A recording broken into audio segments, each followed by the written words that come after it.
Hestia, you who attend the holy house of Lord Apollo the Far-shooter at most holy Pytho. Fluid oil always drips itself from your locks. Come to this house. Come, since you share one spirit with Zeus the wise of counsel. Grant favor to my song.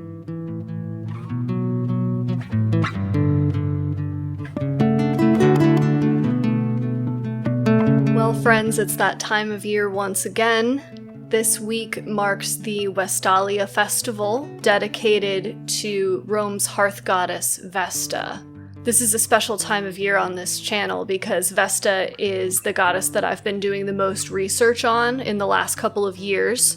You may remember that last year I offered a seminar on this goddess and her priestesses, the Vestal Virgins, but ever since then I haven't stopped looking into Vesta and thinking about Vesta, both in a professional capacity as a historian, as a philologist, as a classicist, but also in my own personal life. I do like to incorporate the things that I'm learning into my own spiritual practice. So Vesta's festival is a very special time for me, as I know it is for a number of you out there as well. My plan is to have a fire this week. The festival runs from June 7th to June 15th. I'm not sure which day I'll be posting this on. My plan is to have a fire. I've been cleaning up the garden and there's just a ton of branches and leaves and scrap wood that needs to be taken care of. So rather than putting it all in plastic trash bags and putting it out on the curb, I'm gonna burn it. But we are in the rainy season where I live, which means that when it's not raining, it's in the 90s, even up to triple-digit degrees outside, so it's really hot and humid, but it is pouring down buckets of rain every single day.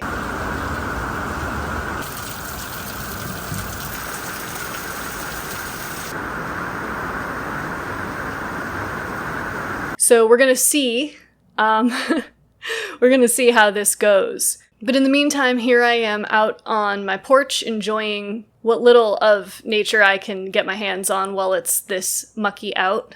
There's a reason I'm not in my usual spot. I'll get to that towards the end of the video. I opened with the Homeric hymn to Hestia, number 24 in the collection. This is one of two Homeric hymns that are dedicated to Hestia, the Greek counterpart of Rome's Vesta. The other poem, number 29, is dedicated to Hestia and also to Hermes, and speaks about the special friendship that they have. This is what it says. Hestia, who has by lot an eternal seat in the lofty homes of all, both the immortal gods and men who walk the earth, the most ancient honor. You have a good and well-deserved gift of honor, for without you there are no feasts for mortals, where at the beginning and at the end the leader of the rituals would pour a libation of honey-sweet wine for Hestia.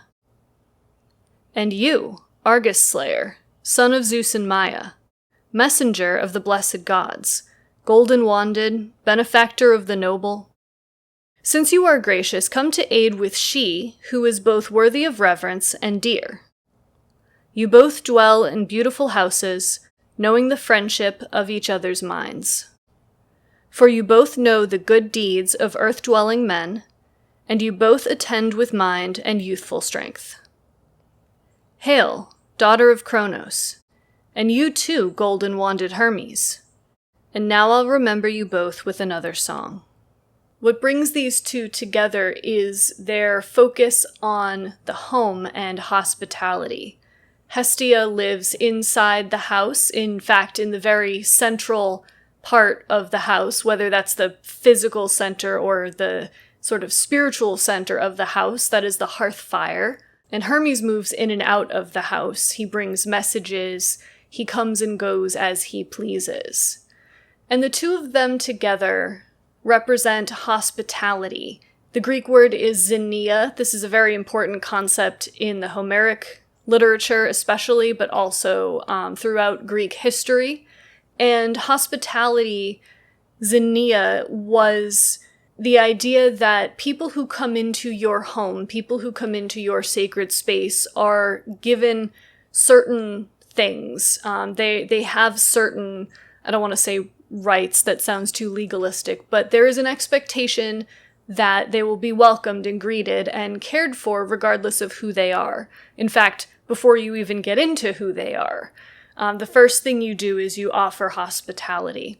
I know I talk about this basically every time Vesta comes up, and it's in fact more emphasized on the Greek side with Hestia than it is with Vesta. But the reason I care so much about this is because my home, that's what I'm trying to do. I'm trying to provide a place of hospitality for people. You may have noticed that I was absent from YouTube quite a bit this year, and the reason, well, one of the many reasons is because I was hosting family for an extended period of time.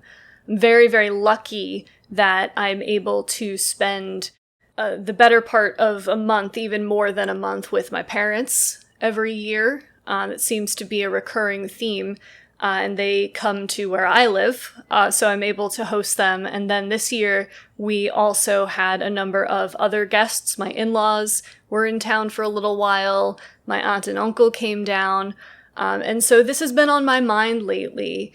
And creating a space where I can have people, especially to host people in my house. The only person who was able to actually stay with me was my brother, which was awesome, but I like the idea of being able to host anyone who wants to come and visit. This is something that I'm still working on, but this is something that I take very seriously. I consider it to be one of the sacred responsibilities in my life to be able to provide hospitality to my loved ones, especially since most everyone that is in my family and a lot of my friends live really far away. And I'm anticipating hosting more in the future. My cousin and his wonderful girlfriend said they might come down and visit. That would be so much fun. So I'm thinking of ways that I can finagle my space to be able to fit, as I said, people who want to come and stay. So that's why this is on my mind lately. And before we leave Xenia behind, I want to read to you one of my favorite stories about hospitality in the ancient world, and that is the story of Baucis and Philemon. It comes from Ovid's Metamorphoses. I have the David Raeburn translation here. This is just the one that I got when I was an undergrad. This is what I always use. And I want to read this to you now, because I think it's just such a sweet and special story.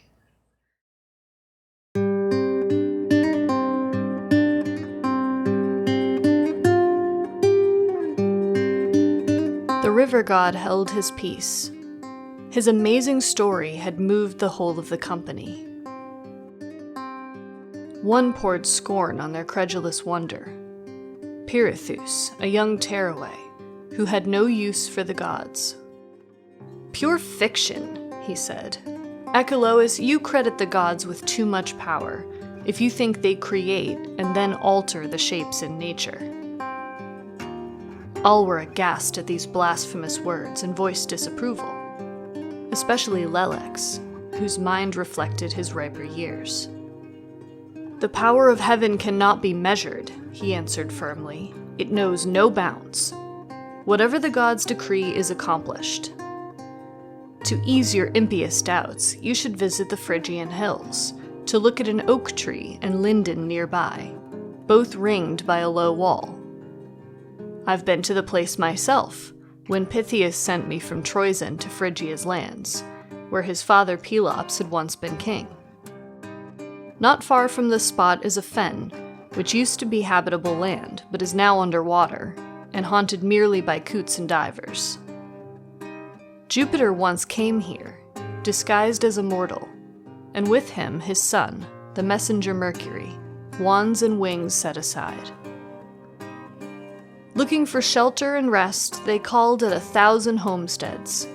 1,000 doors were bolted against them. One house, however, did make them welcome. A humble abode with a roof of straw and marsh reed. One that knew its duty to gods and men. Here good Philemon and Baucis had happily passed their youth, and here they had reached old age, enduring their poverty lightly by owning it freely, and being content with the little they had. If you came, it made no difference to ask for the masters or servants. The household consisted of 2, each giving and taking the orders. So when the gods had found their way to this humble dwelling, the door was so low they could only cross the threshold by stooping, Philemon moved forward a bench and asked them to rest their limbs, while Baucis bustled around to spread a rough covering over it, then crossed to the hearth to brush the wood ash away from the embers of yesterday's fire, and bring it to life by feeding it leaves and dry tree bark, with only her feeble puffing for bellows. Then fetching some splits of kindling and pieces of dry branch down from the roof, she broke them up further and set them under her bronze pot. Next, she stripped the outer leaves of the cabbage her husband had picked from his watered garden, while he, with the help of a forked stick, lifted a chine of bacon off from the blackened beam, and chopped a piece from the back they had carefully saved for so long, then dropped the cut in the pot to cook in the boiling water. While all were waiting, they passed the time in agreeable talk, and the hours went by in a flash. On a hook there was hanging a sturdy-handled bucket of beechwood, and this was filled with warm water, so that the guests could wash their limbs. A sedge-stuffed cushion was laid on top of a couch with a frame and legs of willow wood. Then it was covered with drapes, which were only brought out on special occasions, still tawdry and worn, if they didn't disgrace the couch. The gods reclined. With her skirts tucked up and with shaking hands, old Baucis positioned a 3-legged table beside them. But one of the legs was too short, and she had to level it up with a potsherd. Once the table was steady, she wiped its surface with green mint, and then laid a spread of unsalted olives, both green and black, endive and radish, pickle of autumn cornel cherries, cream cheese and eggs very lightly cooked on a moderate ash heat, served in earthenware dishes. When that was finished, a molded wine bowl of similar silver was set on the table, with goblets carved out of beech and coated with golden wax on the inside. After that, it did not take long for the hot main course to be brought from the hearth.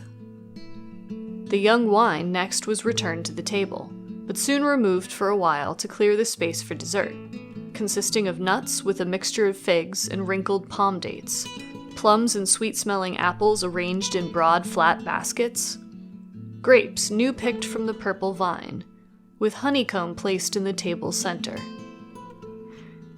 To crown this humble fare, the smiles on the old folks' faces betokened a wealth of unfailing kindness. Meanwhile, whenever the mixing bowl got empty, it seemed to refill of its own accord, with the wine welling up by itself.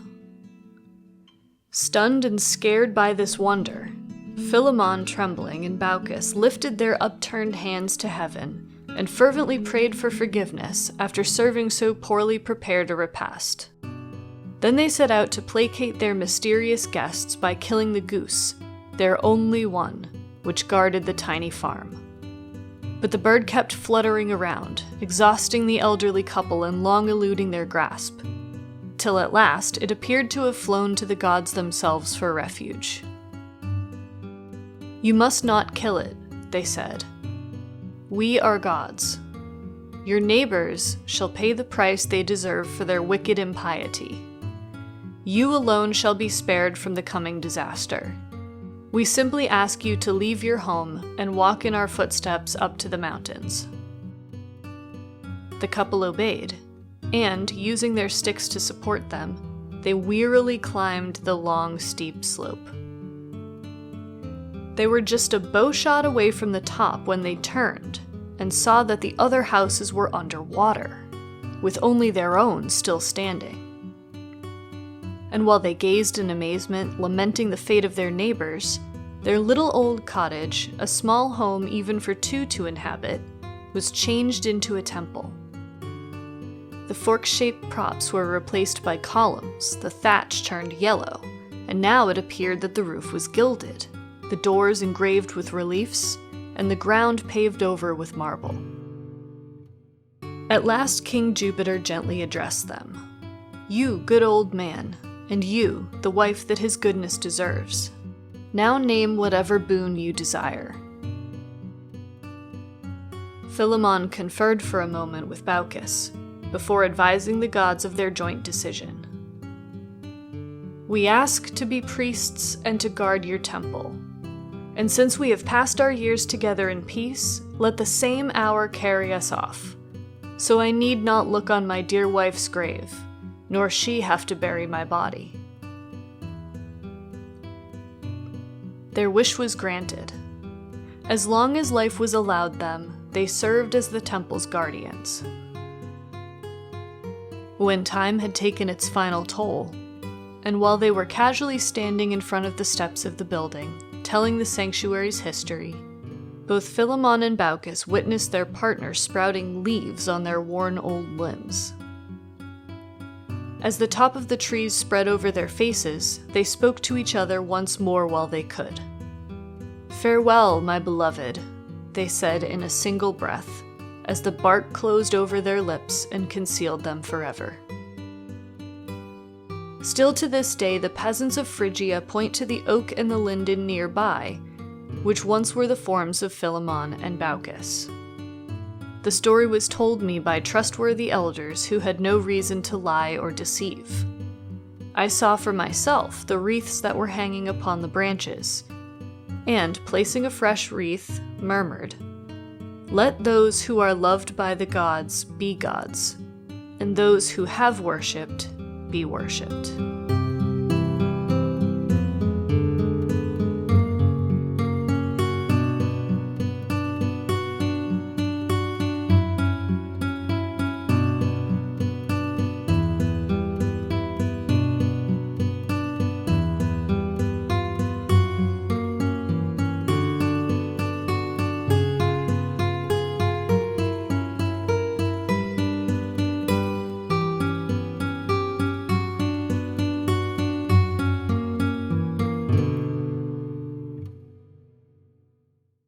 I just love that story.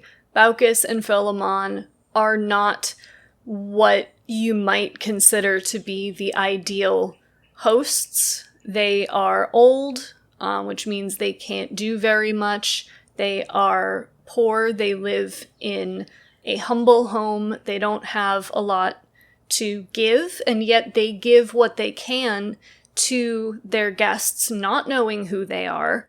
And they're willing to give just about anything to make their guests feel comfortable and welcomed and happy. They provide food and drink, something to wash up with. They go out of their way to make their guests feel welcomed. And they are rewarded for it where their neighbors are punished. And yes, this is one of the flood myths in antiquity. Deucalion and Pyrrha is the other Greco-Roman one. And of course, the flood story from the Bible, the flood story from the Epic of Gilgamesh. This is not a video about those, but this story falls into that category as well. But again, what I love about this story so much is just the idea that kindness and friendliness and hospitality is rewarded, because those things are so important. I think a lot of people today live far away from loved ones, and so visiting each other. I've stayed at friends' houses for extended periods of time, a week or two, and it's just so truly, truly nice. You feel so loved when you go to someone's house and they provide for you. And it doesn't really matter what it is that they're giving to you, right? Baucis and Philemon don't have a lot of money. They can't put out a feast fit for the gods, so to speak. But the care and attention that they put into giving what they do give is what makes the interaction so special. So anyway, that's what I've been thinking about lately, especially with hosting family and being hosted and anticipating hosting more family in the near future, hopefully. So I wanted to talk about that during this festival where a hearth goddess, a household family goddess is celebrated.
Well, there we are. I hope everyone has enjoyed the Vestalia festival in whatever way you are observing it, if you are observing it. As we wind down this video, I wanted to address a question I got in the comments a while back. Someone asked me if I work closely with the goddess Hestia. Now, I'm not sure exactly where this person is coming from, but when I hear this terminology of working with a deity, I assume this is in the context of either a neo-pagan practice or even like a modern witchcraft practice where people will, and I'm just putting it in quotes for the terminology, will work with a deity, either to petition them to help with spell work or something like that.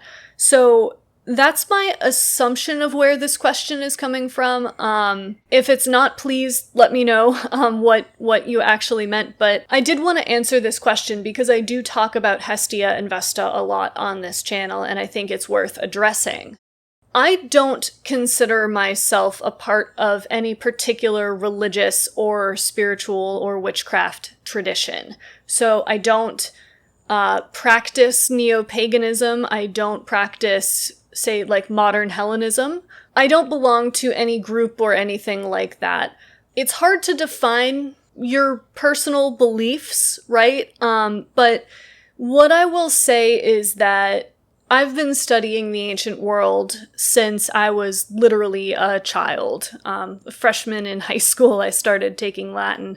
And in learning as much as I have about the ancient world, I've discovered a lot of things. Yes, we can complain about how the ancient world was so much worse than the modern world, fine. But there are certain things that antiquity has, in my opinion, as an advantage over modern life. And that is that we have, and lots of people have talked about this, we have a sort of crisis of meaning. People don't have these religious communities or anything to base their worldview on. And a lot of people are left feeling a little empty. So when I engage, as I do, with the gods of antiquity, reading about them, reading what people thought about them, reading poetry dedicated to them, like how I started this video, I find that it's impossible not to take on some of the symbolism. As with the story of Baucis and Philemon, I read that and I think how beautiful and important it is to make your home a welcoming space for friends and family.